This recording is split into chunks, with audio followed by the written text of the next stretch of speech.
Jai Radha Madhava Jai Bihari Jai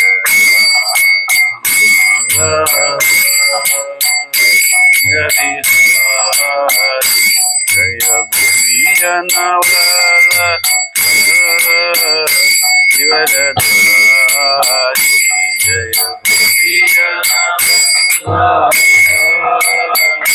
Shivaradhari Jaya Gopi Janavallabha Shivaradhari Jaya Gopi Janavallabha Shivaradhari Yashodanandana Braja Janarandana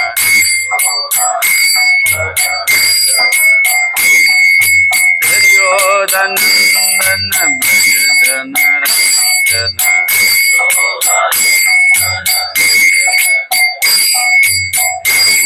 Purna Tiravanachari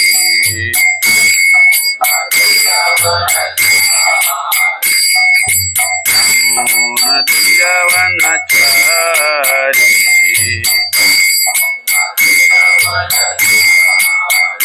Jaya Radha Madhava Jaya Bihari Jaya Radha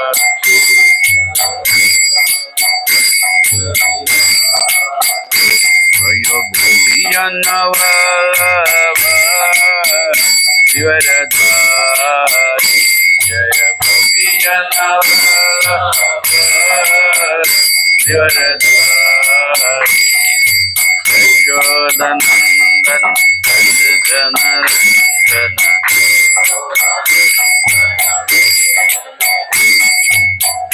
Purna Tiravanachari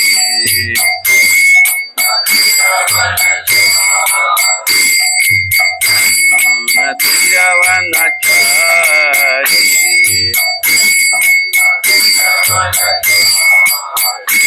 Hare Krishna Krishna Krishna Hare Hare Hare Rama Rama Rama Hare Hare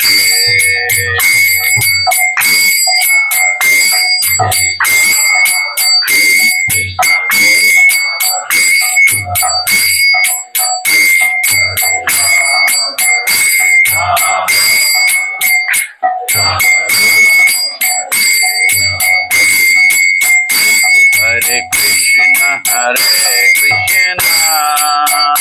Krishna Krishna Hare Hare Hare Rama Rama Rama Hare Hare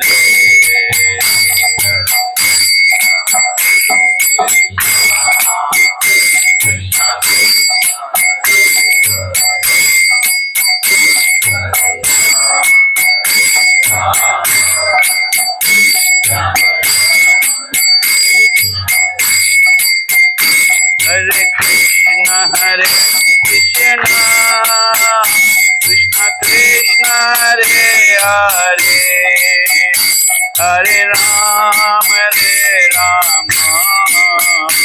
Rama Rama Hare Hare Hare Krishna Krishna Krishna Hare Rama Rama Rama Hare Hare Hare Krishna Krishna Krishna Hare Hare Hare Rama Rama Rama Hare Hare Krishna Krishna Krishna Hare Hare Hare Rama Rama Rama Hare Hare जय राधा गोपीनाथ राधा गोपीनाथ राधे जय राधा गोपीनाथ राधा गोपीनाथ राधे जय जगन्नाथ बलदेवा सुभद्रा जय सुदर्शन जय जगन्नाथ बलदेवा सुभद्रा जय सुदर्शन जय गौरनिताय गौरनिताय गौरनिताय जय गौरनिताय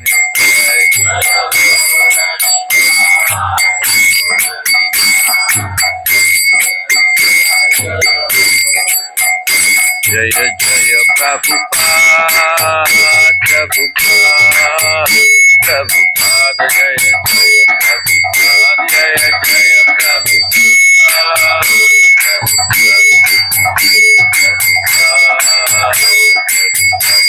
जय गौर हरि बोल हरि बोल हरि बोल जय गौर हरि बोल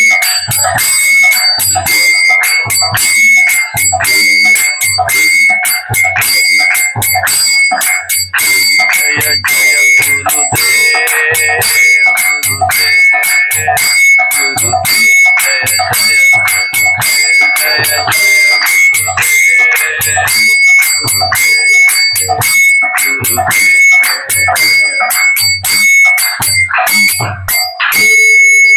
नाम संकीर्तन की हरे कृष्ण महामंत्र की श्री राधा गोपीनाथ भगवान की श्री श्री जगन्नाथ बलदेव सुभद्रा माय सुदर्शन की श्री गौर निताय भगवान की श्रील प्रभुपाद की उपस्थित गौर भक्त वृंद की उपस्थित गौर भक्त वृंद की उपस्थित गौर भक्त वृंद की श्री श्री गुरु और गौरांग की ताई गौर प्रेमानंदे।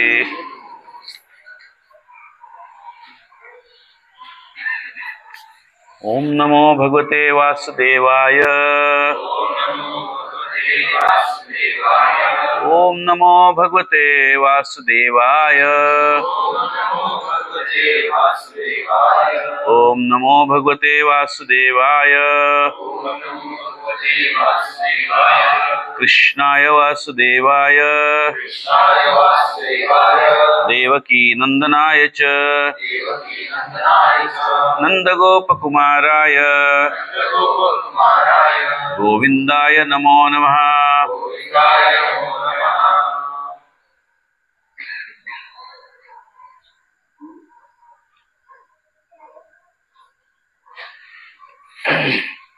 हरे कृष्णा।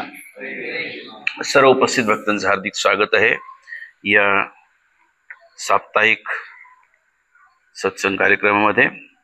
आणि या ठिकाणी आपण चर्चा करणार आहोत श्रीमद् भागवतम स्कंद 3 अध्याय 9 श्लोक संख्या 29।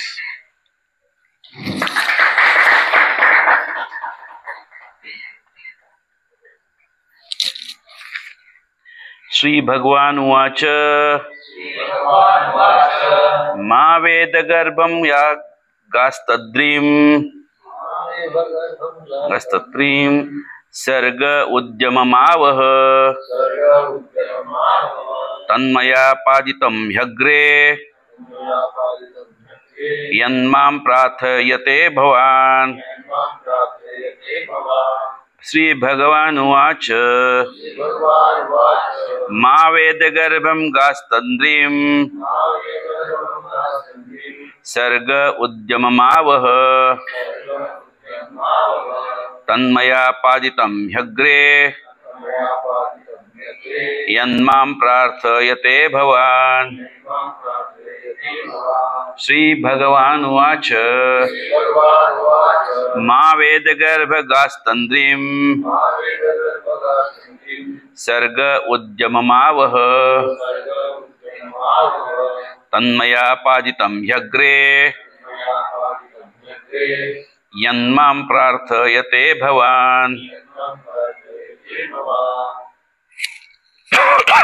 शब्दार्थ, श्लोकार्थ तथा तात्पर्य कृष्ण कृपा मूर्ती अभय चरणारविंद भक्तिवेदांत संतो प्रभुपाद श्री प्रभुपाद की। श्री भगवान उवाच, पुरुषोत्तम श्री भगवान म्हणाले, मा नको वेदगर्भ वेदांचे सखोल ज्ञान असलेल्या ब्रह्मा, गा तंद्रीम निराश होणे, सर्गे सृष्टीच्या निर्मितीसाठी, उद्यमम कार्य, आवह तू केवळ स्वीकार कर, तत् ते जे तुला हवे आहे, मया माझ्याकडून, आपादितम करण्यात आलेले आहे, ही निश्चितच, अग्रे पूर्वीच, यत जे, माम माझ्याकडून, प्रार्थयते याचना, भवान तू। पुरुषोत्तम श्री भगवान म्हणाले, हे वेदगर्भ ब्रह्मा, सृष्टीच्या निर्मिती संबंधी तू निराश वा चिंतातुरही होऊ नकोस। तू माझ्याकडे ज्या गोष्टीची याचना करीत आहेस ती पूर्वीच तुला प्रदान करण्यात आलेली आहे। तात्पर्य, भगवंत अथवा त्यांच्या प्रामाणिक प्रतिनिधीद्वारे अधिकृत करण्यात आलेला कोणताही मनुष्य त्याच्यावर सोपवण्यात आलेल्या कार्याप्रमाणे पूर्वीच आशीर्वाद प्राप्त त्याच्यावर सोपवण्यात आलेल्या कार्याप्रमाणे पूर्वीच आशीर्वाद प्राप्त असतो। अर्थात अशा प्रकारचे उत्तरदायित्व सोपवण्यात आलेल्या मनुष्याला आपल्या असमर्थतेची सदैव जाणीव असली पाहिजे आणि त्याने आपले कार्य यशस्वीरित्या पार पडण्यासाठी भगवंतांच्या कृपेची सदैव याचना केली पाहिजे। आपल्यावरच महत्वाचे कार्य सोपवण्यात आले आहे असे समजून त्याने अहंकारी होऊ नये। ज्या मनुष्यावर असे कार्य सोपवण्यात आले आहे तो भाग्यवानच आहे, आणि जर तो भगवंतांच्या इच्छेच्या आपण अधीन आहोत या जाणीवेमध्ये सदैव स्थिर असेल तर तो आपल्या कार्यामध्ये सफळ होणार हे निश्चितच। कुरुक्षेत्राच्या युद्धभूमीवर अर्जुनाकडे युद्ध करण्याचे कार्य सोपवण्यात आले होते, पण तत्पूर्वी भगवंतांनी त्याचा विजयही निश्चित केलेला होता। आपण भगवंतांच्या अधीन आहोत याची अर्जुनाला पूर्ण जाणीव होती आणि म्हणूनच त्याने आपल्या कार्याचे परम मार्गदर्शक म्हणून त्यांचा स्वीकार केला होता। एखादे महत्वपूर्ण कार्य करण्याचा अभिमान बाळगून भगवंतांना त्या कार्याचे श्रेय देत नाही तो मनुष्य निश्चितच अहंकारी आहे आणि कोणती गोष्ट तो योग्य रीतीने करू शकत नाही। ब्रह्मदेव आणि त्यांच्या चरणचिन्हांचे अनुसरण करणारे त्यांच्या शिष्य परंपरेतील अनुयायी दिव्य प्रेमयी भगवत सेवेच्या आचरणाबाबत सदैवच यशस्वी असतात। ओम अज्ञानतिमिरन्धस्य ज्ञानाञ्जनशलाकया चक्षुरुन्मीलितं येन तस्मै श्री गुरवे नमः। श्री चैतन्यमनोभीष्टं स्थापितं येन भूतले स्वयं रूप कदा मह्यं ददाति स्वपदान्तिकं। वन्देऽहं श्रीगुरोः श्रीयुतापदकमलं श्रीगुरून् वैष्णवांश्च। श्रीरूपं साग्रजातं सहगण रघुनाथान्वितं तं सजीवं साद्वैतं सावधूतं परिजनसहितं कृष्णचैतन्यदेवं श्रीराधा कृष्णपदान् सहगण ललितान् श्रीविशाखान्वितांश्च। नमो विष्णुपादाय कृष्णप्रेष्ठाय भूतले श्रीमते भक्तिवेदांत स्वामिनिति नामिने। नमस्ते सरस्वते देवे गौरवाणी प्रचारिणे निर्विशेष शून्यवादी पाश्चात्य देश तारिणे। वाञ्छाकल्पतरुभ्यश्च कृपा सिन्धुभ्य एव च पतितानां पावनेभ्यो वैष्णवेभ्यो नमो नमः। नमो महावदान्याय कृष्ण प्रेम प्रदायते कृष्णाय कृष्ण चैतन्य नाम्ने गौरत्विषे नमः। पंचतत्वात्मकं कृष्णं भक्तरूप स्वरूपकं भक्तावतारं भक्ताख्यं नमामि भक्तशक्तिकं। हे कृष्ण करुणा सिंधु दीनबंधु जगत्पते गोपेश गोपिकाकांत राधाकांत नमोस्तुते। तप्त कांचन गौरांगी राधे वृंदावनेश्वरी वृषभानुसुते देवी प्रणमामि हरिप्रिये। जय श्री कृष्ण चैतन्य प्रभु नित्यानंद श्री अद्वैत गदाधर श्रीवास आदि गौर भक्त वृंद। हरे कृष्णा कृष्णा कृष्णा हरे हरे, हरे राम राम राम हरे हरे। हरे कृष्णा कृष्णा कृष्णा हरे हरे, हरे राम राम राम हरे हरे। हरे कृष्णा कृष्णा कृष्णा हरे हरे, हरे राम राम राम हरे हरे।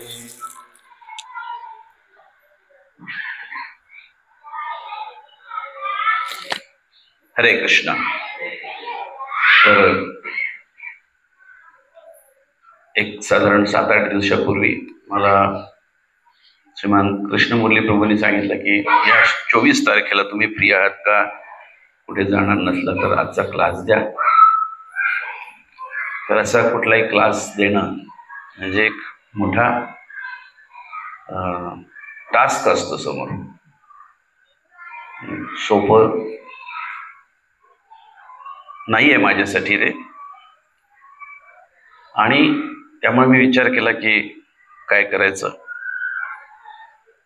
आणि म्हणून सर्वप्रथम मी भगवान श्री राधा गोपीनाथ जगन्नाथ बलदेव सुभद्रामाई सुदर्शन श्री गौरनिताई भगवान श्रील प्रभुपाद सर्व गुरु परंपरा, माझे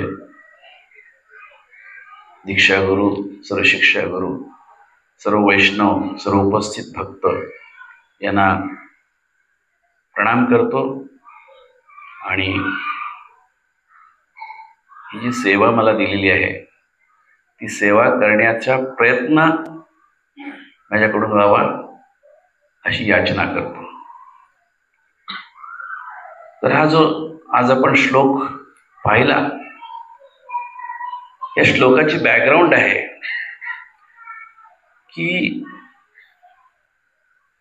ब्रह्माजींचा जन्म जो आहे तो आपण पाहिलं, आपल्याला कल्पना असेल की कारणोदक्ष विष्णूंच्या रोमछिद्रातून, शरीराच्या रोमछिद्रातून अनंत कोटी ब्रह्मांड बाहेर पडतात. ते कारणोदक्ष विष्णू भगवान श्रीकृष्णांच्या विस्ताराच्या विस्ताराचे विस्तार आहेत. आणि कारणोदक्ष विष्णूंच्या शरीराच्यावरील रोमछिद्रातून त्यांच्या उच्छ्वासावाटेस प्रत्येक अनेक अनंत कोटी ब्रह्मांड बाहेर पडतात. त्या अनंत कोटी ब्रह्मांडांमध्ये भगवान स्वतःला विस्तारित करतात, प्रत्येक ब्रह्मांडामध्ये गर्भोदक्षय विष्णूंच्या रूपामध्ये. त्या ब्रह्मांडाचे परमात्मा गर्भोदक्षय विष्णू आहे. आणि गर्भोदक्षय विष्णूंच्या नाभी कमळातून, नाभीतून एक कमळ उगवतं. आणि इथं जो प्रसंग भागवतामध्ये चर्चेला येतो तिथे म्हटलंय की ब्रह्माजीचा जन्म त्या नाभी कमळात होतो. ज्यावेळेस ते नाभी कमळ उमलतं आणि तिथे जे वर्णन येतं त्याप्रमाणे ज्यावेळेस प्रलय होतो त्यावेळेस सर्वत्र पाणी पाणी झालेलं असतं. आणि ब्रह्माजी सर्व अनेक अनंत जे जीव आहेत सूक्ष्म रूपाने गर्भोदक्ष विष्णूंच्या शरीरामध्ये असतात. आणि त्या सर्वांची एकत्रित असणाऱ्या इच्छा आकांक्षांमुळे रजोगुण कार्यान्वित होतो. आणि त्या रजोगुणाचं प्राकट्य गर्भोदक्ष विष्णूंच्या नाभीतून एक अंकुर उगवतो आणि तो वाढत वाढत वाढत जातो. आणि त्याच्यावरती जे कमळ उगवतं त्या कमळावरती ब्रह्माजींचा जन्म होतो. त्या कमळाची जी दांडी आहे त्याचं वर्णन येतं की त्याच्यामध्ये 14 भुवनं सामावलेली आहेत. भूलोक, भूर्वलोक, स्वर्गलोक, जनलोक, तपलोक, महरलोक, सत्यलोक असे वरचे. आणि अतल, वितल, तलातल, रसातल, महातल, पाताल इत्यादी सप्त पाताळ लोक. एवढं सगळं मिळून त्या कमळाची दांडी आहे. आणि त्या कमळाच्या दांडीवरती जे कमळ उगवतं त्याच्यावरती ब्रह्माजींचा जन्म होतो. त्याआधी जे कमळ पहिल्यांदा कळी रूपामध्ये असतं, त्याचा जो काही तेज आहे त्यांनी अवतीभोवतीचं सर्व जो प्रलय जल असतं ते सुकून टाकलं जातं. आणि तिथे प्रकाश निर्माण होतो. पण ब्रह्माजींना त्यातून काहीच दिसत नाही आजूबाजूला. तेव्हा ब्रह्माजी विचार करतात मी कुठून आलो, काय आलो. आणि म्हणून ते त्या कमळाच्या दांडीतून गर्भोदक्ष विष्णूंच्या नाभी कमळापर्यंत पोहोचतात. तरी देखील त्यांना त्यांचं काही दर्शन म्हणजे काही समजत नाही, तर ते पुन्हा वरती येतात आणि त्यावेळेस त्यांना 2 अक्षर ऐकू येतात, त प. तर मग ते तपस्या करतात आणि तपस्या करत असताना त्यांचा जो भाव आहे, कारण हे वारंवार घडणारी क्रिया आहे, एकदाच घडली असं नाहीये. तर ब्रह्माजी त्यावेळेस काय करतात की या प्रसंगात येतं की ब्रह्माजींना जन्म झाल्यानंतर भगवंतांच्या कृपेने त्यांना तपस्या केल्यानंतर, तपस्या करीत असताना त्यांचा जो भाव आहे, इतर ठिकाणी वर्णन येतं की ब्रह्माजींना गर्भोदक विष्णूंचं देखील दर्शन झालं. पण या प्रसंगामध्ये असं सांगितलं की ब्रह्माजी त्यावेळेस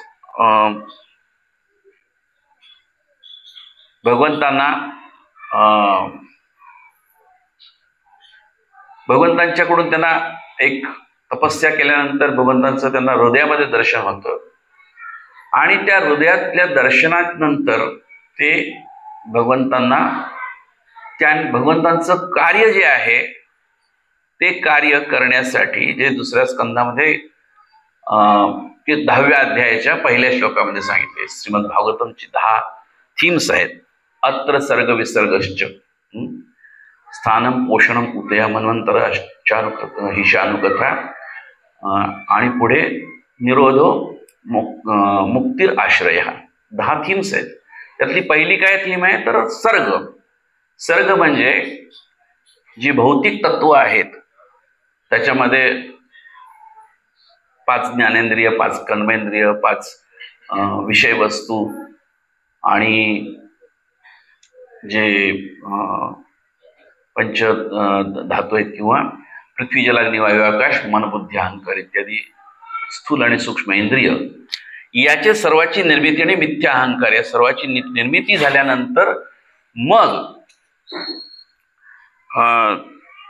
ही तत्व निर्माण झाली, भौतिक तत्व. आणि या भौतिक तत्वाची एक एक इन्ग्रेडियंट्स आहेत आणि या इन्ग्रेडियंट्स पासून द्वितीय निर्मिती, विसर्ग करण्याचं कार्य भगवंतांनी कोणाला दिले? ब्रह्माजींना दिलं. आणि हे दिलेलं कार्य किती मोठं आहे याची जर आपण कल्पना केली तर माता जे आहेत त्यांना पटकन समजेल असा एक उपमा आपण पाहू शकतो की घरामध्ये आपण आपल्याकडे तांदूळ, डाळ, भाज्या असतील, मसाल्याचे पदार्थ असतील, हळद, मीठ, मोहरी, मिरच्या, वेगवेगळे पदार्थ, तेल असेल, गॅस असेल, हे सगळं आपण घरात बाहेरून कोणीतरी आणून दिलंय आणि त्याच्यापासून आपल्याला काही पक्वान्न किंवा जे काही जेवणाचे पदार्थ आहेत ते करायचे असतील, तर तिथे ते पदार्थ निर्माण कोणी केलेले आहेत? कोणीतरी बाजारातून आणून दिले आहेत आपल्याला, किंवा तेही कुठेतरी बाजारात दुसऱ्याकडून कोणतरी आलेले आहेत. म्हणजे त्याची निर्मिती आपण नाही केलेली. किंवा एक फॅक्टरी असेल तर त्या फॅक्टरीमध्ये समजा स्कूटर मॅन्युफॅक्चरिंग कंपनी असेल तर त्याच्यामध्ये त्या स्कूटरला अनेक पार्ट्स आहेत. त्याचे स्टँड असेल, चाका असतील, नटबोल्ट असतील, इंजिन असेल, त्याला अनेक पार्ट्स असतील, गिअरबॉक्स असेल, क्लच असेल, खूप काही असतील पार्ट. ते पार्ट त्या कंपनीमध्ये तिथे अवेलेबल आहेत, म्हणजे कोणीतरी निर्माण करून तिथे आणून दिलेले आहेत. आणि त्यापासून त्यांना त्या पदार्थांना एकत्र करून त्याच्यापासून त्याची प्रक्रिया करून आपण घरातला समजा खिचडी बनवायची असेल तर खिचडी आपण बनवतो, किंवा चपाती बनवायची असेल तर चपाती बनवू, भाज्या बनवू, है ना. ही निर्मिती आपण केली आपल्याला वाटतं, पण निर्मिती कोणी केलेली आहे? द्वितीय निर्मिती आहे ही. तशी फॅक्टरीमधली स्कूटर तयार केली तर त्या फॅक्टरीमध्ये स्कूटर करणारा कोण इंजिनियर असेल किंवा जनरल मॅनेजर असेल त्यांनी केली ती निर्मिती, पण त्याला लागणारे जे पदार्थ आहेत, त्याचे लागणारे इन्ग्रेडियंट्स आहेत, हे कुठून तरी दुसरून आलेले आहेत. सो ती दुसरीकडून आले, ती काय? सर्ग आहे. ते दुसऱ्या कुणीतरी तयार केले, निर्माण केले, पण त्याला एकत्र करून त्याच्यापासून चाक असेल तर चाक म्हणजे स्कूटर आहे का? इंजिन म्हणजे स्कूटर आहे का? त्याचा स्टँड म्हणजे स्कूटर आहे का? लाईट म्हणजे स्कूटर आहे का? पण ते सगळे एकत्र केल्यानंतर त्याच्यापासून एक स्कूटर तयार झाली. तर ही जी द्वितीय निर्मिती आहे याला काय म्हणलंय? विसर्ग म्हणलंय. बरोबर. हे जे द्वितीय निर्मितीचं कार्य आहे हे कोणाला दिलंय? ब्रह्माजींना दिले. तर ब्रह्माजी काय करतायत? कार्य द्वितीय निर्मितीचं कार्य करतायत. आणि द्वितीय निर्मितीचं कार्य आहे हे याच्या आधी वर्णन येतं. नारद मुनी त्यांना प्रार्थना करतात वगैरे, त्यावेळेस ते त्यांना सांगतात मी कसं करतो, काय करतो वगैरे.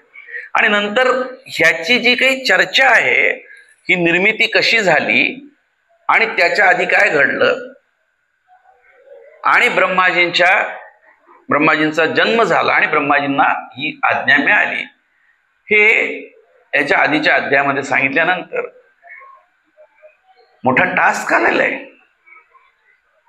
खिचडी बनवणे इतकं सोपं नाही ब्रह्माजींचं कार्य.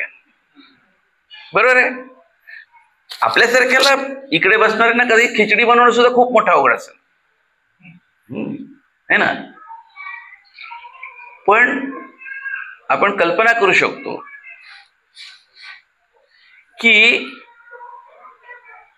एक पृथ्वी तत्व घेतलं, एक आकाश तत्व घेतलं, एक जलतत्व घेतलं, एक अग्नितत्व घेतलं. असे अजून काय आहेत? विषय वस्तू आहेत, विषय वस्तू आहेत, ज्ञानेंद्रिय आहेत, कर्मेंद्रिय आहेत, हे सगळे आहेत एवढ्या ह्याच्यात. आणि त्यातला आपल्याला त्याला सांगितलं की त्याचे तुम्ही तुकडे करू शकता. किती? 0.00001% ते 100%. आणि मध्ये तुम्ही किती श्राद्ध जगन्नाथ बलदेव सुभद्रा माई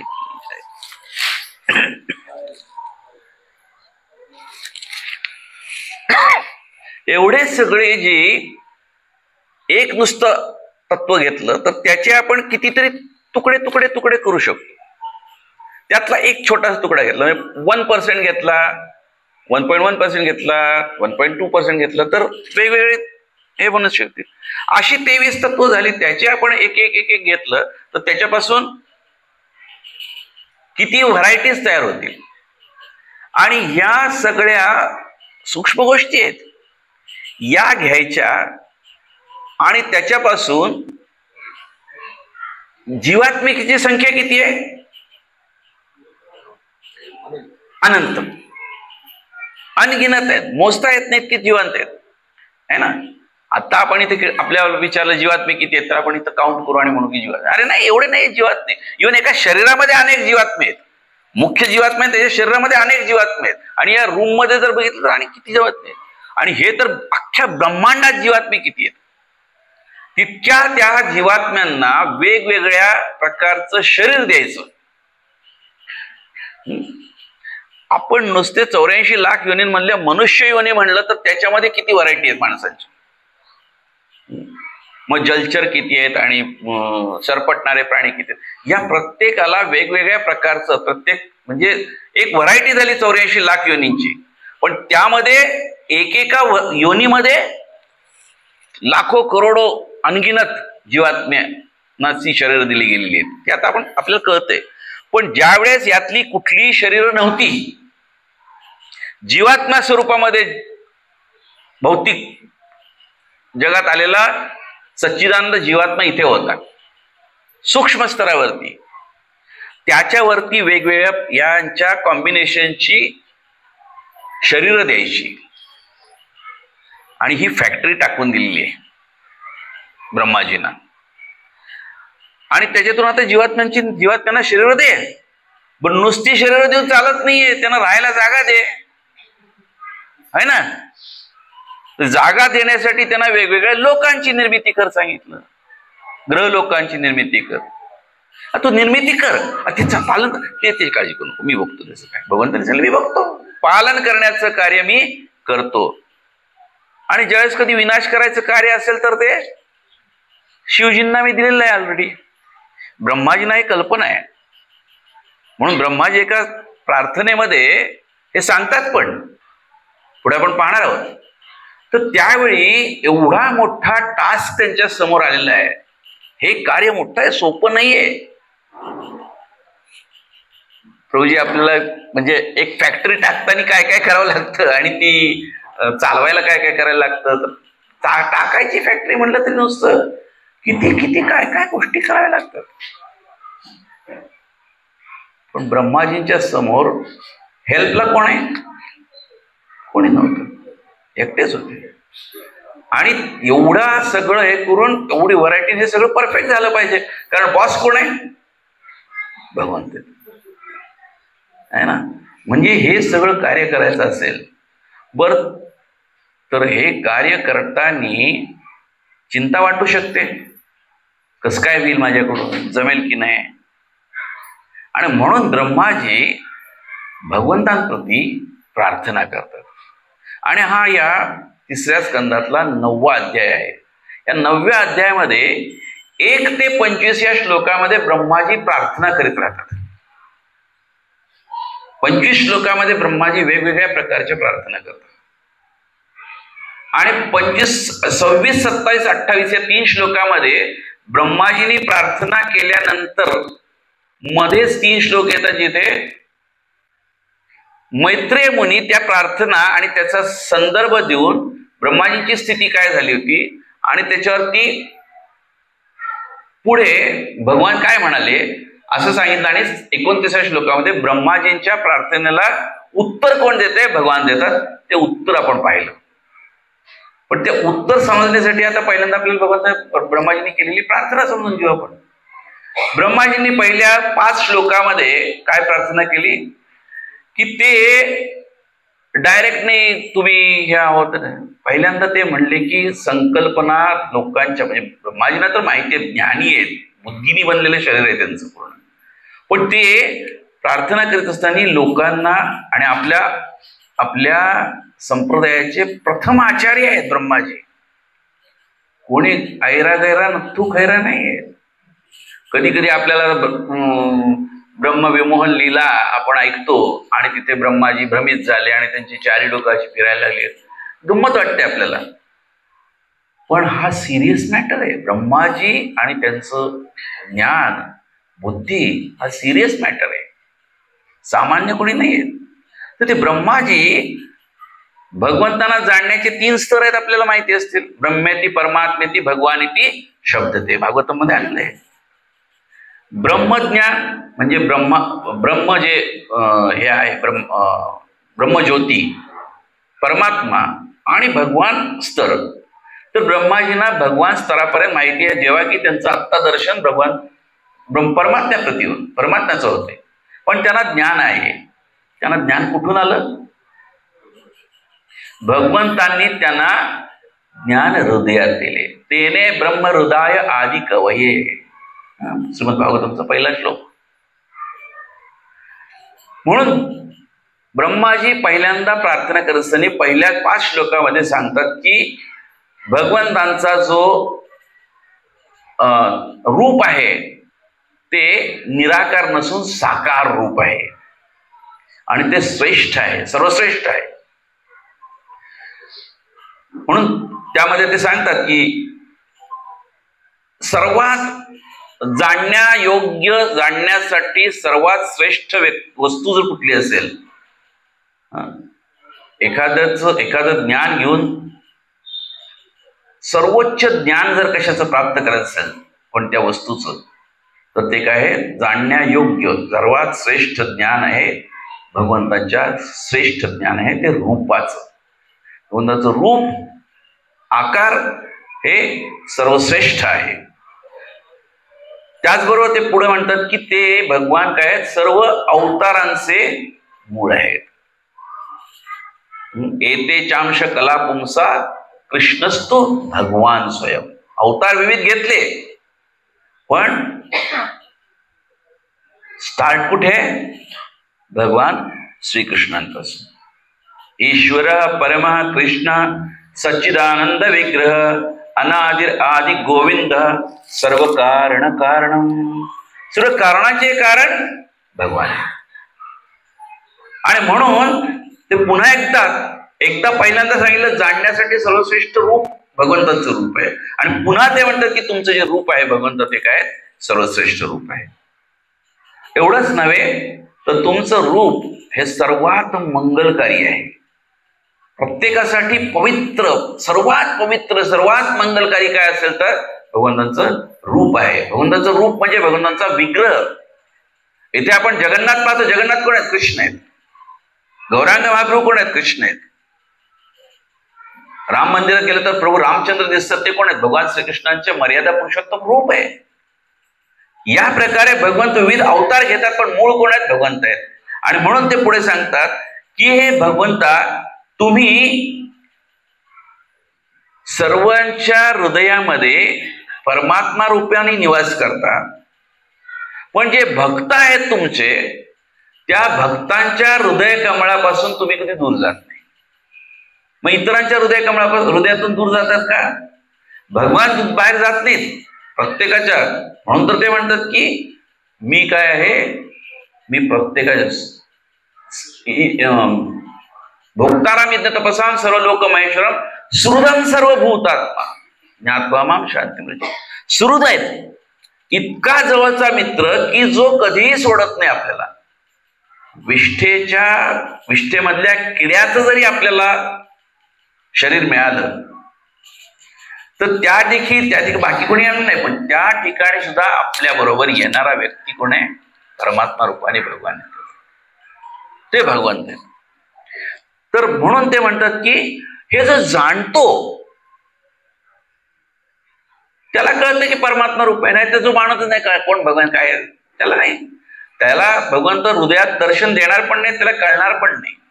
म्हणून इथं म्हणतात की ते त्याच्या हृदय कमळापासून कधीच वेगळे होत नाहीत. आणि याची जाणीव त्या भक्ताला असते, अभक्ताला याची जाणीवच नसते. आणि म्हणून पुढे लगेच ब्रह्माजी 6व्या ते 10व्या श्लोकामध्ये बद्ध जीवाची दुर्दशा वर्णन करतात. इथे भगवंत निर्मिती करायची आणि ह्यात बद्ध जीवाची का? कारण भौतिक जगतामध्ये आलेला प्रत्येक जीवात्मा काय बद्ध आहे. म्हणून तर इथे आलाय दुःखालय अशाश्वतम मध्ये. मग इथे आलेल्या जीवात्म्यांची अवस्था काय आहे ते सांगतात की जीवात्मा भौतिक जगतामध्ये आल्यानंतर मिथ्या अहंकारामुळे तो आपली स्वतःची ओळख काय करतो? विसरतो आणि खोटी ओळख धारण करतो. खोटी ओळख काय आहे? खोटी ओळख म्हणजे मी हे शरीर आहे, ही खोटी ओळख आहे. खरी ओळख काय आपली?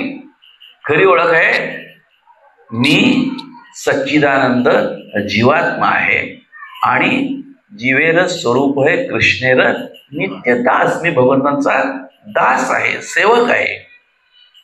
चैतन्य महाप्रभू तर त्याच्या पुढे जाऊन सांगतात गोपी भरतूर पदकमलेवर दास दास दास दास दास अनुदास. मी दासांच्या दासांचा दासांचा दासांचा दास आहे, ही आपली ओळख आहे. पण बद्धावस्थेमुळे आपण काय समजतो? मी आत्मा नसून हे शरीर आहे. म्हणजे हा ममेती भाव येतो, मी आणि माझं हा भाव येतो. हा भाव आल्यामुळे काय होतं की तो दुर्दैवी बनतो. खरी ओळख कळत नाही त्याला काय. आणि असा जो दुर्दैवी जीव आहे तो भगवंतावरती श्रद्धा ठेवत नाही. म्हणून भगवंतावरती श्रद्धा, आदो श्रद्धा असल्याशिवाय भगवंताप्रतीचं प्रेम विकसित होणार नाही. पहिल्यांदा काय पाहिजे? श्रद्धा पाहिजे. कोमल श्रद्धा असते सुरुवातीला. ती कोमल श्रद्धा डेव्हलप झाल्यानंतर मग हळूहळू भाव प्रेम या स्तरापर्यंत जाऊ शकतो. पण ती श्रद्धाच नसते, कारण दुर्दैवी जीवात्मा असतो तो आपली ओळखच विसरून जातो.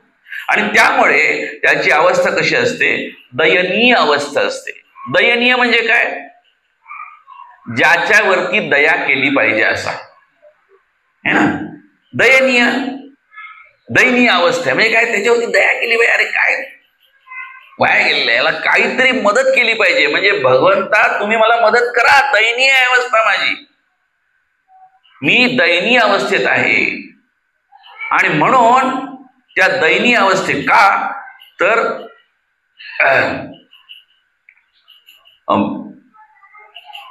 पुढे म्हणलंय की या चुकीच्या ओळखीमुळे तो बद्ध होतो आणि अधिकाधिक बद्ध होत जातो आणि अधिकाधिक दयनीय अवस्था बनून जाते आणि त्यामुळे अभक्त जो आहे तो निराश बनतो, निराशा येते, प्रयत्न करीत राहतो मला आनंद मिळेल, आनंद मिळण्यासाठी मग आहे ना भगवद्गीतेमध्ये काय सांगितलंय की ध्यायतो विषयान पुंसा संगस्तेषु उपजायते संगात संजायते कामा कामात क्रोधो विजायते क्रोधात भवति सम्मोहात सम्मोहात स्मृती विभ्रमा स्मृतिभ्रंशात बुद्धिनाशो बुद्धिनाशात प्रणश्यति. सुरुवात कुठून होते?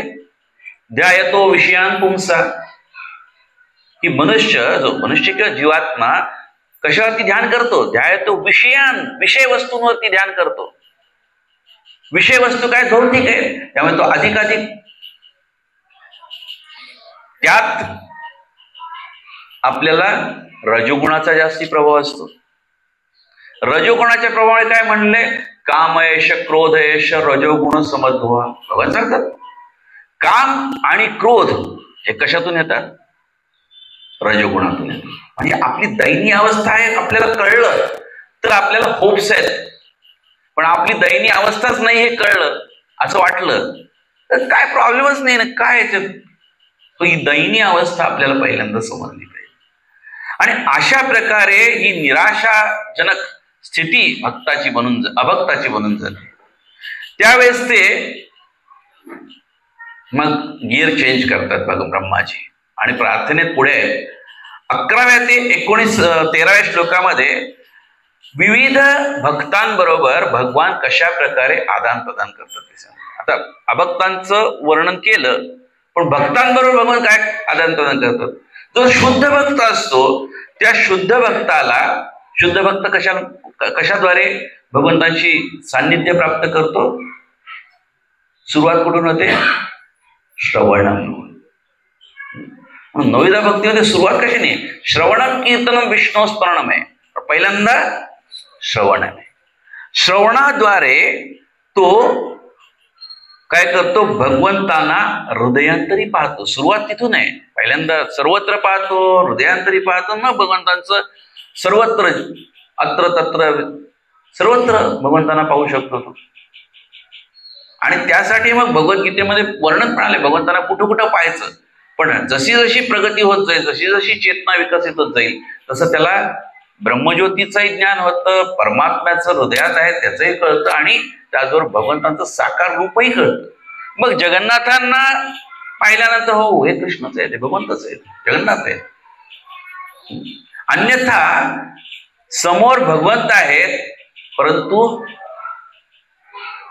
पश्यनपि न पश्यती भगवान सांगतात, पाहून देखील न पाहिल्यासारखं होतं. एकदा आम्ही एका राम मंदिरामध्ये प्रोग्राम होता, मुंबईचे एक ब्रह्मचारी आले होते आणि नवीन लोक होते. त्यात एक जण जरा थोडे प्रगत होते. तर ते म्हणले प्रोग्राम मध्ये त्यांनी राम मंदिरात रामकथा सांगितली आणि मग त्यांनी विचारलं त्या सो कॉल्ड प्रगत व्यक्तीनं की तुम्ही भगवंतांना पाहिलंय का? तुम्ही भगवंतांना पाहिलंय का? तर ते काय म्हणले की हो पाहिलंय. हे काय म्हणले इथं आहे ना, हा विश्वास असतो. आपल्याला विचारलं तुम्ही भगवंतांना पाहिलंय का, तर आपण आपल्याला एक शंका येईल की पाहिलंय की नाही पाहिलंय, पण भगवंत आहेत ना इथं. आपण हरे कृष्ण रोज 16 वेळा जप करतो त्यावेळेस काय म्हणतो आपण? हरे कृष्णा कृष्णा कृष्णा हरे हरे, हरे राम राम राम हरे हरे. भगवंताचं नाम आणि भगवंत हे पण अभिन्न आहेत. म्हणजे ज्यावेळेस आपण कृष्ण म्हणतो राम म्हणतो त्यावेळेस कृष्ण राम आपल्या बरोबर आहेत. हा विश्वास केव्हा येईल? श्रवणाद्वारे. आणि श्रवण कुठून करायचंय? परंपरेतून करायचंय. गुरु परंपरेच्या बाहेरून श्रवण केलं तर नाही येणार विश्वास. गुरु परंपरेतून ज्यावेळेस आपण श्रवण करू त्यावेळेस आपल्याला विश्वास येईल.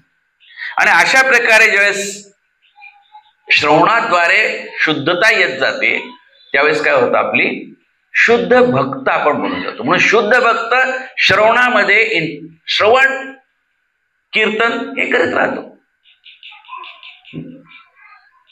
सततम कीर्तयंतो माम, बघा माझं सतत कीर्तन करीत राहा, श्रवण करत राहा. ज्या वेळेस अशा प्रकारे हे शुद्ध भक्तांचं एक वर्णन केलं, त्यानंतर देवता, जे विविध देवता आहेत त्या काय करतात की देवतांबरोबर, देवतांना भौतिक कामेच्छा पण असतात, भौतिक आकांक्षाने त्यांची हृदय भरलेली असतात. जेव्हा की देवता मिश्र भक्त आहेत, म्हणजे मिश्र भक्तांचं वर्णन काय येतं तर ते त्यांना भौतिक आकांक्षा असतात आणि त्या भौतिक आकांक्षामुळे कधी कधी देवता भ्रमितही होतात, शुद्ध स्तरावरती नसतात. त्यांना कार्य दिलेलं आहे, तुम्ही हे करा, पाऊस पाडा, तुम्ही इंद्र, चंद्र, सूर्य, वरुण इत्यादी सर्व देवतांना विविध कार्य दिलेली आहे. ती कार्य भगवंतांची कार्य करीत असताना त्यांना ऑप्युलन्स पण दिलाय, त्यांना साधन सामग्री पण दिली आहे, पण कधी कधी त्यामुळे ते काय होतात, भ्रमित होतात.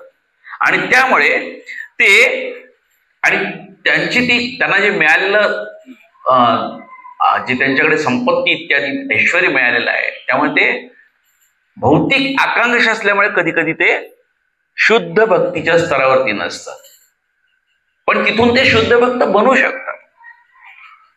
आणि त्यामुळे ते भगवंतांना त्या प्रकारे पाहतात आणि त्यांच्यावरती ते प्रसन्न होत नाहीत भगवंत.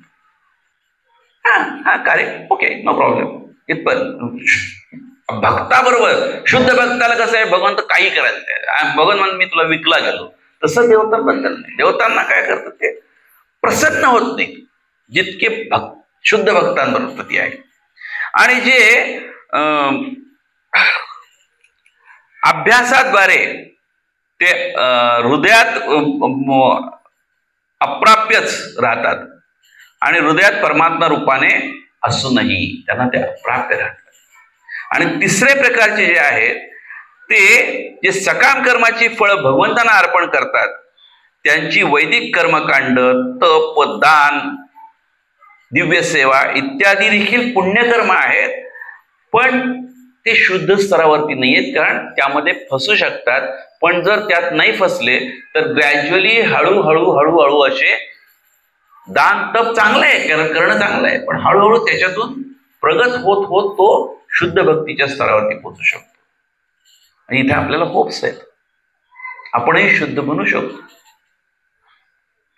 आणि त्यानंतर मग 14व्या ते 19व्या श्लोकामध्ये आता एवढं सगळं म्हणजे हे काय आहे, आत्मपरीक्षण आहे. मी कुठं आहे,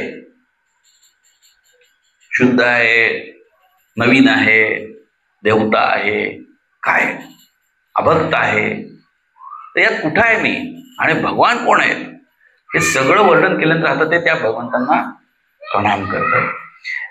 14व्या ते 19व्या श्लोकामध्ये ते प्रणाम करत असताना 14व्या श्लोकामध्ये मगाशी आपण जी चर्चा केली, ते म्हणतात की हे जे झाड आहे, या झाडाचे मूळ भगवंतच आहेत, पण ते त्यांच्यापासून काय झालं, या श्लोकात ते पुढे येते, ब्रह्म आणि भगवान हे दोन डिफरन्स त्याच्यात सांगतात. ब्रह्मज्योती आणि ब्रह्म म्हणजे सर्वच आहे, पण त्यातलं ब्रह्मज्योती म्हणलं तर निराकार ज्योती वगैरे.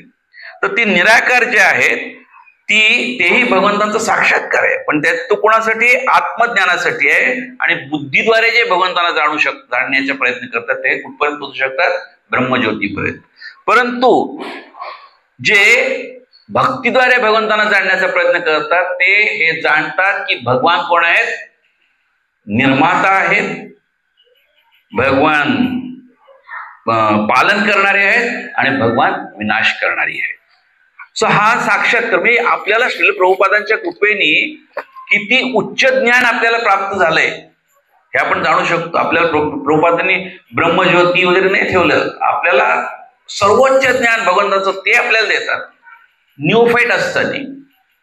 पुढे ते म्हणतात की भगवंताचं जे दिव्य नाम आहे, कोणतं आहे दिव्य नाम भगवंताचं, हरे कृष्ण कृष्ण कृष्ण हरे हरे, हरे राम राम राम हरे हरे. या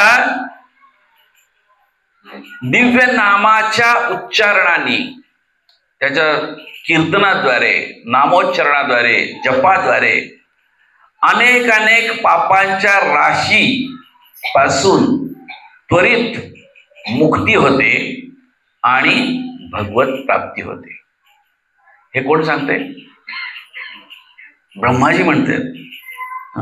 भगवंतांना म्हणतात की तुमच्या नामाचा उच्चारण केल्याने काय मिळेल? तुमचं सान्निध्य प्राप्त होईल आणि पापांच्या राशीतून मुक्ती होईल. कितीही जरी कोणी पाप केलेली असतील तरी नाम घेतल्याने तो पापातून मुक्त होईल. उदाहरण अजयमेळ. अजयमेळाने पाप केली होती, पण त्याच्यापेक्षा मोठं उदाहरण आहे वाल्मिकी मुनी. वाल्मिकी मुनीनं तर नारद मुनी परंपरेत आले, गुरुंनी काय सांगितलं? अरे तू मरा म्हण, तू रोज मरा म्हणतो ना, मरा म्हण. ठीक आहे, मरा म्हणायला सांगितलं. तोही म्हणला मरा मरा मरा मरा मरा. त्यावेळेस तो वाल्मिकी मुनी नव्हते, त्यावेळेस ते एक वाटसुरांना लुटणारा व्यक्ती होता. पापाचे घडे भरले होते. पण काय झालं? नाम घेतलं, राम नाम घेतलं आणि राम नामाने काय झालं? रामायण लिहिलं. 24,000 श्लोक एकाच अनुष्टुप छंदामध्ये. पुढे ब्रह्माजी प्रार्थना करत असताना सांगतात की जे झाड आहे त्या झाडाचं मूळ भगवंत आहे, परंतु त्याचं जे खोड आहे त्याला 3 शाखा आहेत. एक ब्रह्मा शाखा आहे, एक विष्णू शाखा आहे आणि एक शिवजी शाखा आहे. आणि त्यांचं कार्य काय? सृजन, पालन आणि विनाश. पुढे ते सांगतात की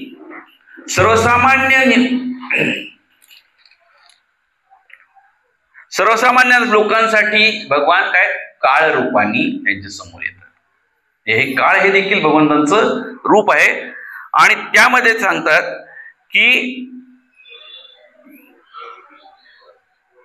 माझा जो जन्म आहे, म्हणजे माझं जे जीवन आहे ते 2 परार्ध आहे. 2 परार्ध.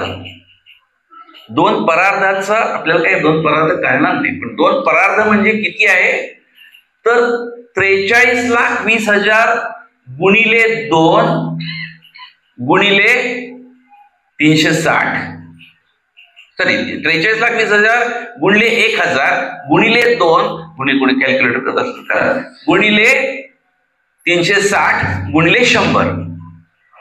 एवढी वर्ष म्हणजे 2 परार्ध आहे. एवढं माझं जीवन आहे असं कोण म्हणतंय?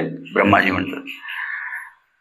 आणि एवढंच नाही तर मी सर्व ग्रह आणि लोक वगैरे यांचा नेता आहे. कारण याच्या आधीचे ब्रह्माजीचा हा जन्म आहे, त्याच्या आधी ब्रह्माजीचे जन्म अनेक झालेले त्यावेळेस, त्यामुळे त्यांना नेता आहे म्हणतात मी. आणि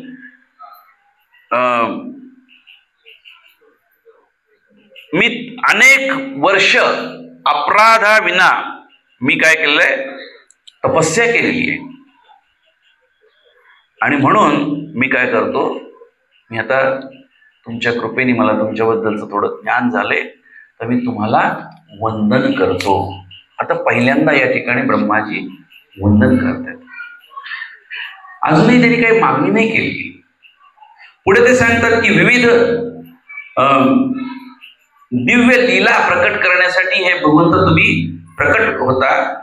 आणि केवळ मनुष्ययोनीमध्ये नाही, मनुष्यापेक्षा खालच्या पशुयोनीमध्ये देखील प्रकट होता आपण. निस्तानी काय मत्स्य कूर्म वरा अवतार काय, पण खालच्या योनीतले अवतार वाटतात. परंतु ऍक्च्युअल भगवंत दिव्यच आहेत. हे जे शरीर आहे हे भौतिक शरीर असं भौतिक शरीरामध्ये आपल्याला काही वेगवेगळ्या योनी कळतात, पण भगवंताचं शरीर भौतिक योनीतलं नाहीच आहे.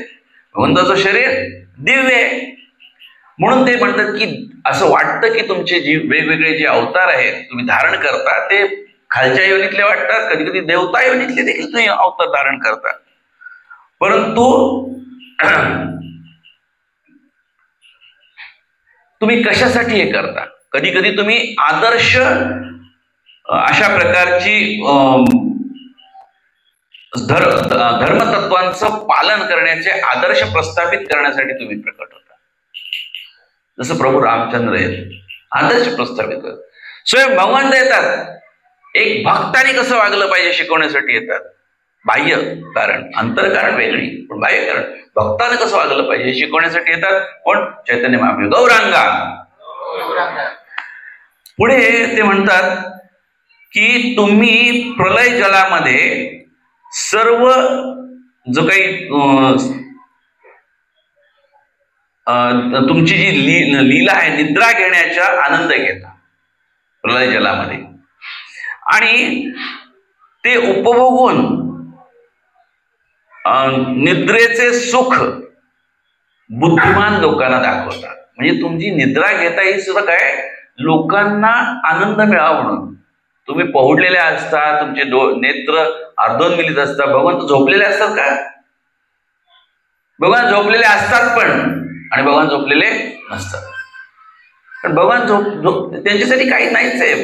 झोपण हे कोणासाठी? आपल्यासाठी. पण भगवंतासाठी झोप नाही. पण भगवंत या प्रकारची लीला देखील करतात की लोकांनी कळवा, अरे भगवंताची दिव्य निद्रा आहे, यासाठी तुम्ही अशा प्रकारचं करता. आणि जेव्हा तुम्ही अशा प्रकारची लीला करीत असता तेव्हा ब्रह्मांडातील सर्व लोक तुमच्या उदरामध्ये समावलेले असतात. भगवंताचं उदर केवढं मोठं असेल आपण कल्पना नाही करू शकत, आपली बुद्धी तिथपर्यंत पोहोचू शकत नाही. मग पुढे मग आता ते प्रार्थना करायला लागतात की ब्रह्मांड निर्मिती आणि तुमच्या ब्रह्मांड निर्मितीसाठी मला तुमच्या कृपेची आवश्यकता आहे. ब्रह्मांडातले विविध जे लोक आहेत इत्यादी निर्मिती करण्यासाठी तुमच्या कृपेची आवश्यकता आहे.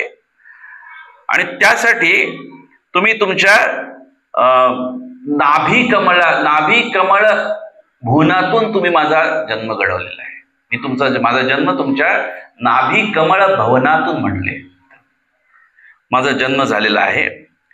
आणि ब्रह्मांडातील सर्व लोक तुमच्या उदरामध्ये समावलेले होते. तुमची निद्रा आता संपलेली आहे आणि तुमचे नेत्र कसे आहेत? आता ब्रह्माजी भगवंताने थोडे नेत्र उन्मिलित केले. भगवंतांच्या नेत्राची तुलना, त्याची कल्पना, ती कशा दिसतात नेत्र ते भगवान ब्रह्माजी सांगतात की प्रभात काळी जेव्हा सूर्य उगवत असतो त्यावेळेस कमळ उमलतं. त्या कमळाच्या प्रमाणे तुमचे नेत्र आहेत.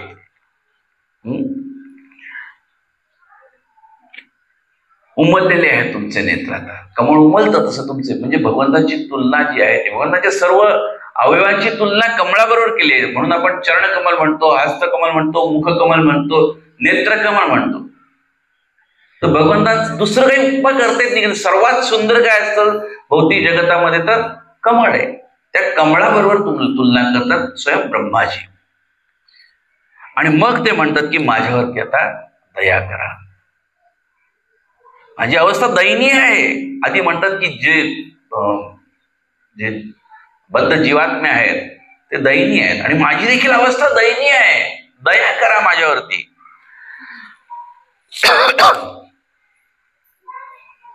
तुम्ही सर्वांचे मित्र आहात, तुम्ही परमात्मा आहात.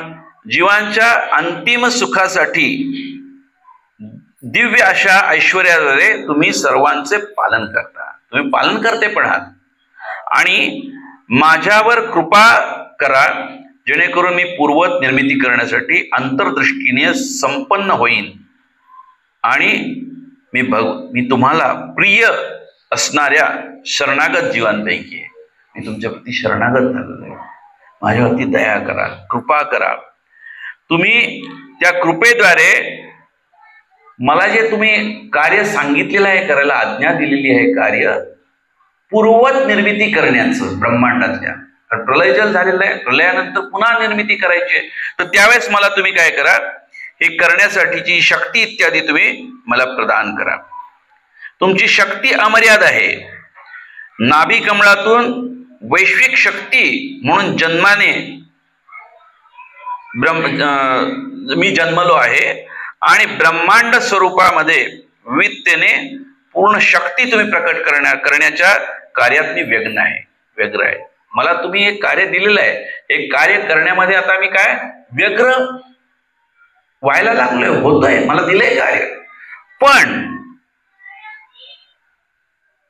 मी काय करतोय की हे कार्य काय आहे, ब्रह्मांडातल्या विविध जीवांना शरीर देणं किंवा वेगवेगळ्या लोकांची निर्मिती करणं, इन्ग्रेडियंट्स पासून द्वितीय निर्मिती, विसर्ग करणं, हे भौतिक जगतलं कार्य म्हणजे भौतिक कार्य आहे. मी या भौतिक कार्यामध्ये व्यग्र होत असताना माझं मन विचलित होऊ नये अशी ब्रह्माजी प्रार्थना करतात. ते म्हणतात की माझं मन विचलित होऊ नये. भौतिक कार्य करत असताना कार्य कोणाचं आहे, भगवंतांचं आहे. पण आतून असं होऊ शकते, अरे भौतिक करतोय मग मी करत असताना माझं मन विचलित होईल, हे होऊ नये म्हणून ते प्रार्थना करतात. आणि मग म्हणतात की हा जो श्लोक आहे की हा श्लोक आहे 25वा श्लोक, जो श्लोक भगवंतांना उत्थापन उठवतो आपण त्यावेळेस मंदिरामध्ये हा म्हटला जातो श्लोक. तो श्लोक आहे 25वा श्लोक.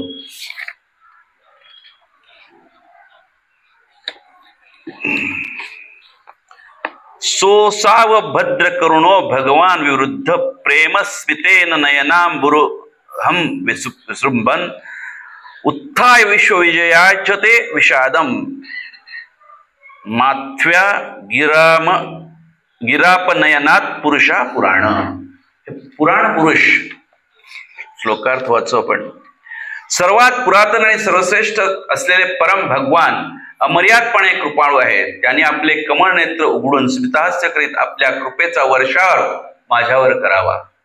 ज्यावेळेस आपण भगवंतांना सकाळी उठवतो ही प्रार्थना करायची की भगवंता तुम्ही निद्रेतून उठताय, तुमच्या कृपेचा वर्षाव करा. तुमचे कमळनेत्र उघडून स्मितहास्य करीत आपल्या कृपेचा वर्षाव माझ्यावर करा अशी माझी इच्छा आहे. ते अखिल विश्व धारण करू शकतात आणि कृपावून आपले मार्गदर्शन देऊन आपले नैराश्य दूर करू शकतात. त्यांच्या स्मितहास्याद्वारे आपलं नैराश्य दूर होऊ शकतं. आणि ब्रह्माजी प्रार्थना करतात की तुम्ही आता कृपावंत व्हा, मला मार्गदर्शन करा आणि माझं नैराश्य दूर करा. प्रश्न निर्माण होतो की ब्रह्माजींना कसला नैराश्य आलं है ना, एवढी चांगली प्रार्थना करतायत, नैराश्य कशाचं आलं. तर आपल्याला एखादा टास्क दिला जातो आणि तो जर अवघड असेल की कसं काय होईल, आपल्या हातून सेवा मिळालेली आहे काहीतरी आणि ती सेवा करीत असताना आपल्याला नैराश्य येऊ शकतो, माझ्याकडून होईल का नाही, जमेल की नाही मला. पण ज्यावेळेस असे भक्त काय करतात, मग त्यावेळेस भगवंतांना प्रार्थना करतात है ना. आणि भगवंतांची जर कृपा असेल म्हणून मैत्रेय मुनी पुढे त्यांना काय सांगतात, विदुरांना सांगतात की या प्रार्थनेनंतर ब्रह्माजी शांत झाले आणि जणू काही ते थकून गेले. मोठी तपश्चर्या केली, ज्ञान प्राप्ती केली, त्यानंतर त्यांनी एकाग्र चित्ताने प्रार्थना केलेल्या आहेत, त्यामुळे ते जणू थकून गेले होते. आणि म्हणून ते काय म्हणतात की भगवंतानी पाहिलं की ब्रह्माजी काय आहेत, चिंतातूर झालेले आहेत. कशामुळे चिंतातूर झाले, त्यांना दिलेलं जे विसर्गाचं कार्य आहे ते आपल्याकडून होईल की नाही या चिंतेने ती चिंतातूर झालेले आहेत आणि निराश झालेले पाहिले.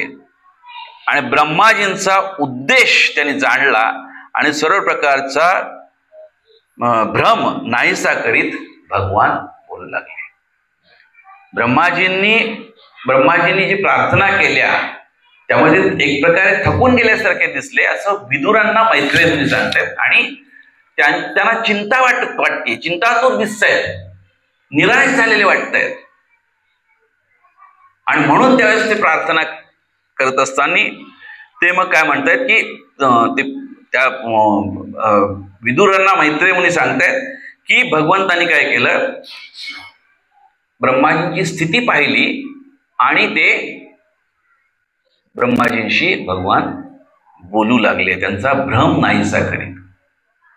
असा भ्रम झालेला होता आपल्याला भगवद्गीतेत आपण पाहतो है ना. अर्जुनाला भ्रम झाला, त्यावेळेस भगवंतांनी काय केलं? स्मितहास्य केलं, है ना.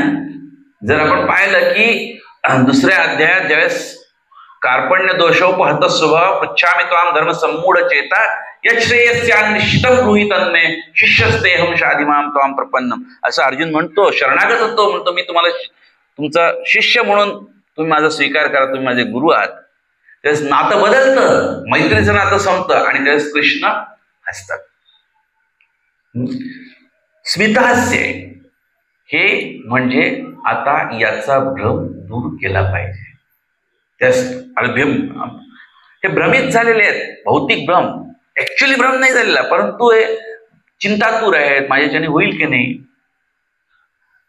मला हे जमेल की नाही, अशी चिंता आहे. टास्क केवढा मोठा आहे आपण पाहू शकतो. पण याच प्रकारचे टास्क ब्रह्माजी जर एवढे मोठे असतील तर आपल्या समोर पण असे येतात छोटे छोटे टास्क. आपल्याला काही सांगितलं जातं, हे करा, आणि मग आपण चिंतातूर होतो, जमेल की नाही आपल्याला. तर त्याच्यावरती काय करायला पाहिजे अशी ज्यावेळेस चिंता वाटते त्यावेळेस भगवान आपल्याला सांगतात काय करायला पाहिजे. आणि तिथे मग ते आपला हातचा श्लोक आहे, ते काय म्हणतात? हे वेदगर्भ ब्रह्मा, सृष्टीच्या निर्मिती संबंधी तू निराश आणि चिंतातूर होऊ नकोस. सृष्टीची निर्मिती करायची आहे तुला, ते करण्यासाठी तुला चिंता वाटते, तुला निराशा वाटते, तू निराशही होऊ नकोस, चिंतातूरही होऊ नकोस. ज्या गोष्टीची तू मला याचना करीत आहेस ती मी पूर्वीच प्रदान करण्यात केलेली आहेत ना. तसं अर्जुनाला सांगतात. अर्जुन म्हणतो की एवढ्या लोकांचा मृत्यू होईल, हे होईल, मला युद्ध करायचं. तर कृष्ण काय म्हणतात? हे युद्ध तर ऑलरेडी झालेलं आहे, मी काय करायचं ते ऑलरेडी यातले सगळे मरणार आहेत, हे होणार आहे, सगळं झालेलं आहे. निमित्त मात्र भवसव्यसाची. तू काय कर, केवळ निमित्त बन आणि तुझं दिलेला टास्क करण्याचा प्रयत्न कर. आणि म्हणून इथं प्रभुपादजी तात्पर्यामध्ये खूप सुंदर सांगतात की भगवंत अथवा त्यांच्या प्रामाणिक प्रतिनिधीद्वारे अधिकृत करण्यात आलेला कोणताही मनुष्य त्याच्यावर सोपवण्यात आलेल्या कार्याप्रमाणे पूर्वीच आशीर्वाद प्राप्त करतो. सो ज्यावेळेस आपल्याला एखादी सेवा करण्याचा आदेश मिळतो वरिष्ठांकडून, त्यावेळेस त्या आदेशाबरोबर काय आलेला असतो? आशीर्वाद आलेला असतो. आपण श्रील प्रभुपादांच्या स्वतःच्या जीवनामध्ये आपण पाहू शकतो. श्रील प्रभुपादांना पहिल्यांदा त्यांना त्यांचे गुरु भेटले, गुरूंची भेट झाली आणि उलटाळा जंक्शन तिथे भक्तिसार ठाकूरांना ज्यावेळेस प्रभुपादजी भेटले, प्रणाम केला त्यांनी. एक साधू आहेत म्हणून प्रणाम केला, काही ओळख पाळख काही नव्हती. पण ते केल्यानंतर ते उठत असताना प्रभुपादजींनी त्यांना काय सांगितलं की तू इंग्रजी भाषेत शिकलेला आहे, जाणतोस, तू काय कर, भगवद्गीता, भागवतम, चैतन्य चरितामृत त्याचा प्रचार प्रसार पाश्चात्य देशात आहे, इंग्रजी भाषेतून प्रचार, पाश्चात्य देशामध्ये इंग्रजी भाषेतून प्रचार कर. ही आज्ञा होती, है ना. ही आज्ञा होती प्रभुपादांना दिलेली. प्रभुपादांनी ती आज्ञा म्हणून स्वीकारली आणि किती वर्ष आपल्या हृदयात कोरून ठेवली. 1922 ची घटना आहे आणि 1965 पर्यंत 43 वर्ष तो अंकुर, ते बीज फलीभूत होण्यासाठी 43 वर्ष लागली. 43 वर्ष. पण डिटर्मिनेशन होतं. आणि दुसरी आज्ञा दिली भक्तिसिद्धांत सरस्वती ठाकूरांनी राधाकुंड श्यामकुंडच्या इथं, Wien ever you have money print books and distribute. तुझ्याकडे ज्यावेळेस पैसे असतील काय तर प्रिंट बुक्स अँड डिस्ट्रीब्यूट. आता सामान्यपणे बघितलं ना, एक एक गृहस्थ आहेत, 1922 वर्षी तर 24, 25, 26 वय होतं त्यांचं, यंग तरुण. आणि त्यांना बघितलं तर सांगितलं की ही आज्ञा श्रील प्रभुपादांनी आपल्या हृदयावरती कोरून ठेवली. दोन्ही आज्ञा कोरून ठेवल्या. आणि ती दोन्ही करण्यासाठी प्रभुपादांना हे कायम गॅरंटी होती की आपल्या गुरूंनी आपल्याला दिलेली आदर हे आहे. आणि प्रभुपादांना हे माहिती आहे ना, म्हणून प्रभुपाद इतक्या हिने लिहू शकतात की भगवंत अथवा त्यांच्या प्रामाणिक प्रतिनिधीद्वारे अधिकृत करण्यात आलेला कोणताही मनुष्य त्याच्यावर सोपवण्यात आलेल्या कार्याप्रमाणे पूर्वीच आशीर्वाद प्राप्त असतो. त्याला जसं कार्य दिलेलं आहे त्यावर त्याला आशीर्वाद दिले. म्हणून प्रभुपाद नेहमी काय सांगतात की माझ्या बरोबर माझे गुरु कायम आहे, आशीर्वाद रूपाने. आशीर्वाद आहे प्रभुपाद कधी हे नाही विसरले की मला आज्ञा दिलेली आहे म्हणजे आता मला सोडून दिले नाही, मला गुरूंचा आशीर्वाद पण प्राप्त. आणि प्रभुपादांना त्या आशीर्वादाचं त्याचं प्राकट्य काय झालं पुढे, या दोन दिलेल्या आज्ञा त्यांनी आशीर्वाद म्हणून स्वीकार केल्या आणि त्यावरती कार्य करत राहिले आणि त्याचा परिणाम आज आपण इथं बसलोय. प्रभुपाद नसते तर आपल्याला काय मिळालं असतं, आपण इथे नसतोच, ही वास्तू पण नसती, आपणही नसतो आणि आपण दुसरंच काहीतरी करत असतो है ना. पाऊस पडलाय, कांदा भाजी खात असतो है ना, चहा पित असतो आणि काही दुसरे पण असतं माहित नाही. तर हे कशामुळे झालं तर प्रभुपाद जे वाक्य लिहितात आशीर्वाद प्राप्त होतो. अजून पण आपण उदाहरणं पाहू शकतो. ज्यावेळेस असे शुद्ध भक्त एखाद्याला एखादं कार्य करण्यासाठी सांगतात हे कर, तर ते आपण कसं स्वीकारलं पाहिजे. आपल्याला माहित आहे गुरुदास प्रभू ते प्रभुपादांचे एक शिष्य होते. तर त्यांना ते पंजाब मधून कुठून अमृतसरवरून प्रभुपादजी बरोबर ते येत होते. प्रभुपादजी फर्स्ट क्लासच्या डब्यामध्ये होते ट्रेनमध्ये आणि गुरुदास प्रभू सेकंड क्लासमध्ये प्रवास करत होते. आणि दिल्ली स्टेशनवरती गाडी येत असताना प्रभुपादांना काहीतरी द्यायचं, खायचं प्यायचं होतं, पदार्थ द्यायचे म्हणून गुरुदास प्रभू तिथं आले. तो त्याच वेळेस दिल्ली स्टेशनवरती गाडी थांबली आणि काही दिल्लीतली काही प्रतिष्ठित मंडळी प्रभुपादांना भेटण्यासाठी आली. फार काही हे नव्हतं पण प्रभुपाद हे कार्य सुरू केलेलं आहे प्रचाराचं म्हणून त्यांची जुनी ओळख असेल ते आले भेटायला, प्रभुपादजी भेटायला आले आणि त्यांनी सांगितलं प्रभुपादजी इथं पण एक मंदिर तुम्ही स्थापन करा, काहीतरी विनंती केली. आता गुरुदास प्रभूंचं तिकीट काढलेलं होतं प्रभुपादांबरोबर पुढच्या जिथं पोचायचं तिथलं. आणि प्रभुपादजी त्यांच्याकडे बघितलं, Gurudas you get down here, इथे उतर and you open a temple here आहे ना. क्वालिटेटिव्हली, क्वांटिटेटिव्हली नाही, क्वालिटेटिव्हली गुणात्मक दृष्ट्या प्रभुपादांची आज्ञा गुरुदास प्रभूंना आणि ब्रह्माजींना निर्माण करण्याची आज्ञा गुणात्मक दृष्ट्या फरक आहे, सेम आहे, सेम आहे ना. ते असं नाही म्हणले नाही मी उतरत मला कसं जमेल नाही, उतरले, प्रयत्न केला, काय केलं. आणि आज दिल्लीमध्ये 10 पेक्षा जास्ती मंदिर आहेत, 10 पेक्षा जास्ती मंदिर, 18 मी 10 ऐकत होतो, 10 डबल झाले है ना. तर हे कसं शक्य आहे तर अशा शुद्ध भक्ताकडून प्रभुपाद देतात अधिकृत प्रतिनिधीद्वारे किंवा भगवंताद्वारे. म्हणजे प्रभुपाद जे असणं भगवंताद्वारेच नाही, आपल्यासाठी भगवंताचे प्रतिनिधी गुरु हे प्रतिनिधी आहेत आपल्यासाठी.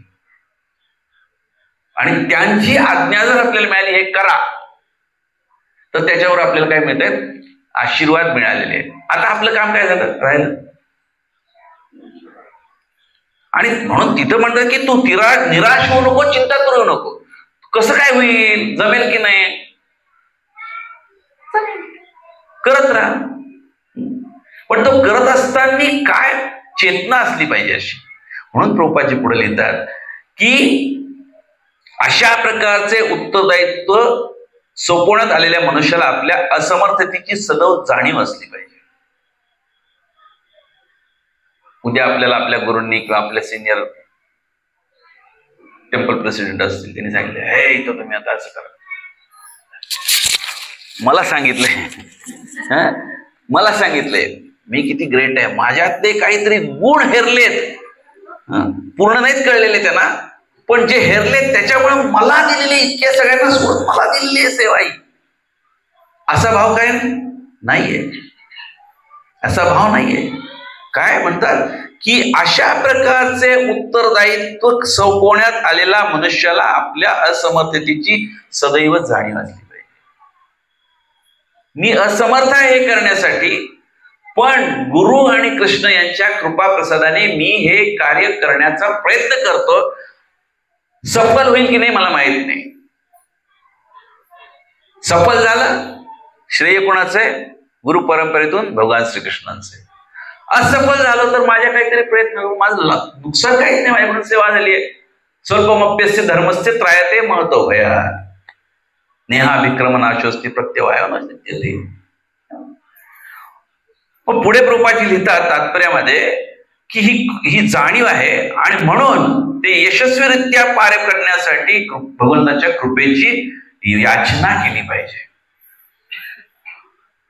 रिसेंटली बारामतीच्या भक्तांना आज्ञा आली तिकडून की बुक डिस्ट्रीब्युशन करा भगवद्गीते. मागच्या वर्षी पण केलं आणि परिणाम पण पाहिला, म्हणजे माताजींनी त्यात तर खूप लीड घेऊन केलं, पण भक्तांनी किती पुस्तक. जर आपल्याला वाटलं मी केलं तर गडबड आहे. करता करविता तो आहे.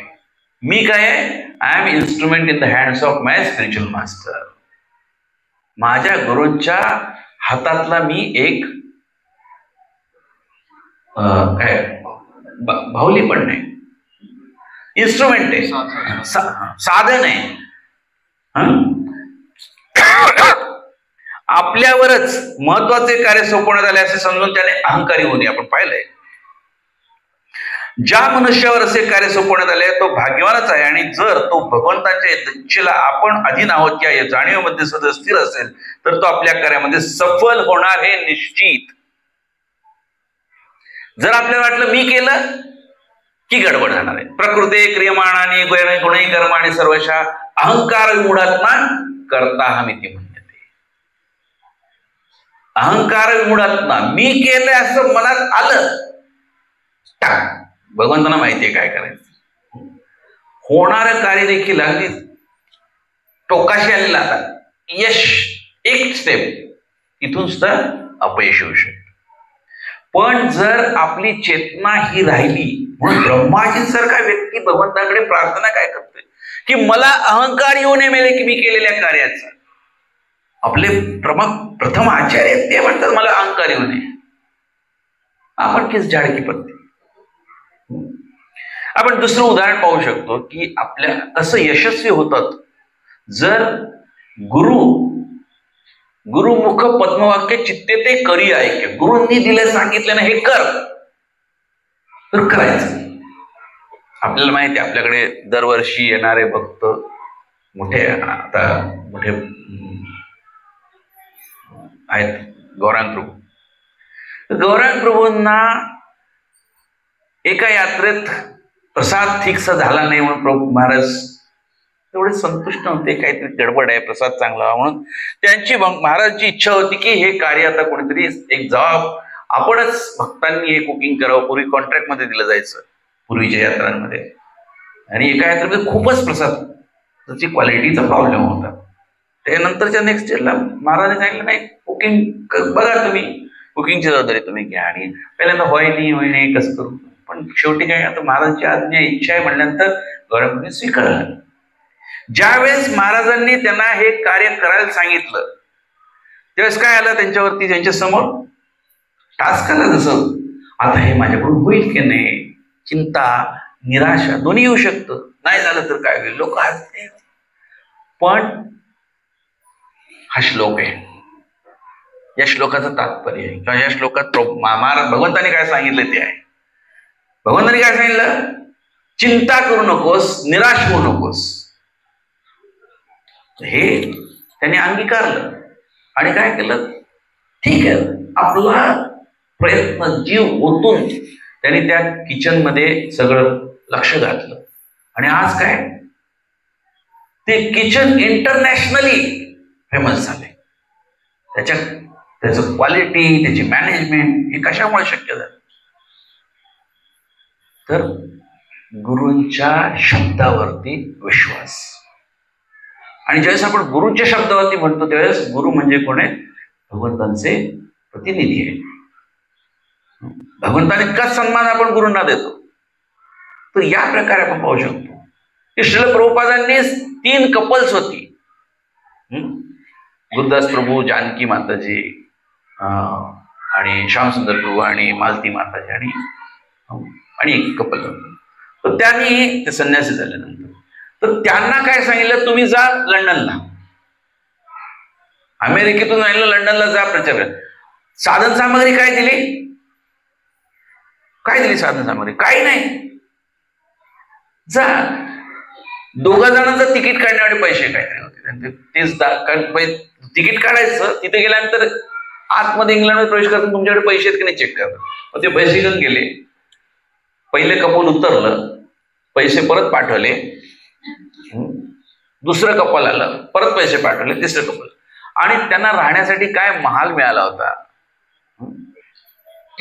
पाईप असते ना, पाईप, त्याच्यात राहिले. रस्त्यावरती पाईप असतात ना, ड्रेनेजच्या पाईप, तसल्या ह्याच्यात. पण काय होतं, आणि ही चिंता नव्हती, निराशा पण नव्हती. प्रभुपादांनी सांगितले करा. अशा भावनेतून त्यांनी ती सेवा करत राहिले. मग जॉर्ज हॅरिसनना भेटले, मग खूप काही प्रचार प्रसार खूप झाला इंग्लंडमध्ये, आणि तिथून पहिल्यांदा अमेरिकेतून इस्कॉन बाहेर पडला आणि मग अनेक देशांमध्ये गेले. श्यामसुंदर प्रभूंना घेऊन गेले कुठे? रशियाला प्रभुपादांची. आणि तिथे एक जण भेटला, त्याला सांगितलं प्रचार, आणि त्यावेळेस तर रशियाची अवस्था फार बिकट होती. कोणी जर का देवाचं नाव घेतलं तर त्याला ठार मारतील. आणि KGBचे ते आपल्या बरोबर राहणार फिरतोय तो सुद्धा KGBचा एजंट असू शकतो, अशी परिस्थिती. पण तिथल्या त्या भक्तांनी, प्रभुपादांनी सांगितले ते फॉलो केलं, आणि फॉलो करण्याचा परिणाम काय झाला? आज रशिया, चायना या देशांमध्ये इतके भक्त आहेत. तर सांगण्याचा पुढे प्रभुपादजी काय लिहितात तात्पर्यामध्ये, की कुरुक्षेत्राच्या युद्धभूमीवर अर्जुनाकडे युद्ध करण्याचे कार्य सोपवले होते, आपण पाहिलं याच्या आधीच. आणि अर्जुनाला जाणीव होती की आपण भगवंताच्या अधीन आहोत. ही जाणीव नेहमी ठेवली पाहिजे. आणि आपल्या कार्याचे परम मार्गदर्शक म्हणून त्यांचा स्वीकार केला होता. एखादे महत्वपूर्ण कार्य करण्याच्या अभिमान बाळगून भगवंतांना त्या कार्याचे श्रेय देत नाही, तो मनुष्य निश्चितच अहंकारी आहे.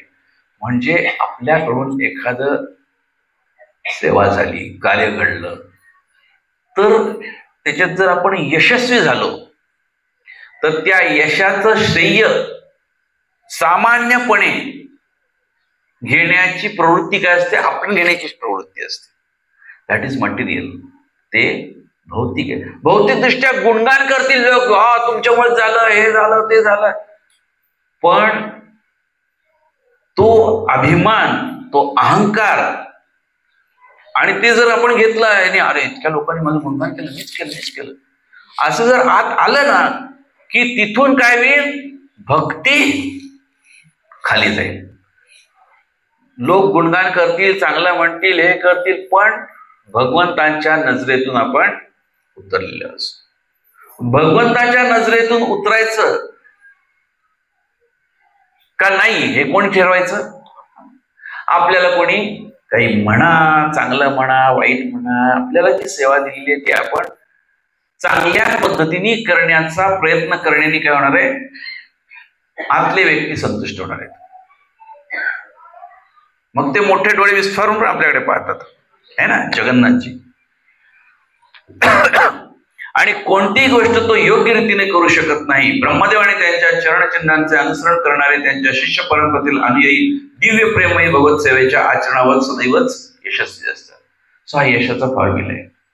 काय यशाचा फॉर्म्युला आहे? जो भगवद्गीतेत सांगितलंय, प्रकृती क्रियमाणाने गुण कर्माने सर्वशा अहंकार उडात्मा करता हमिती म्हणते. अहंकार नाही, मी केलंय नाही. आणि ब्रह्माजींसारखा व्यक्ती सुद्धा तेच. आणि ब्रह्माजींना डायरेक्ट इन्स्ट्रक्शन आहे भगवंताची, जी अर्जुनाला पण आहे. निमित्त मात्र भवसव्यसाची. निमित्त बनवून आपल्याला जे दिलंय ते करणं, करत राहणं. यशस्वी झालो नो प्रॉब्लेम, अयशस्वी झालो नो प्रॉब्लेम. यश अपयशाने हो, खचून जायचं कारण नाही, अपयशाने खचून जायचं कारण नाही, यशाने हुरळून जायचं कारण नाही. कारण आपण कोण आहोत? केसाच्या टोकाचा 10,000वा भाग आहे. याची जर जाणीव झाली तर आपल्याला कधीही प्रॉब्लेम येणार नाही. पण प्रॉब्लेम तोच आहे, आपल्याला ह्याची जाणीव राहत नाही. तर त्यासाठी आपल्याला काय करायला लागेल? मनापासून भगवंताकडे प्रार्थना करायला लागेल. आणि ती प्रार्थना सोपी आहे, आपल्याला सरळ सोपी करून दिली आहे. हरे कृष्णा कृष्णा कृष्णा हरे हरे, हरे राम राम राम हरे हरे. काय अर्थ आहे त्याचा?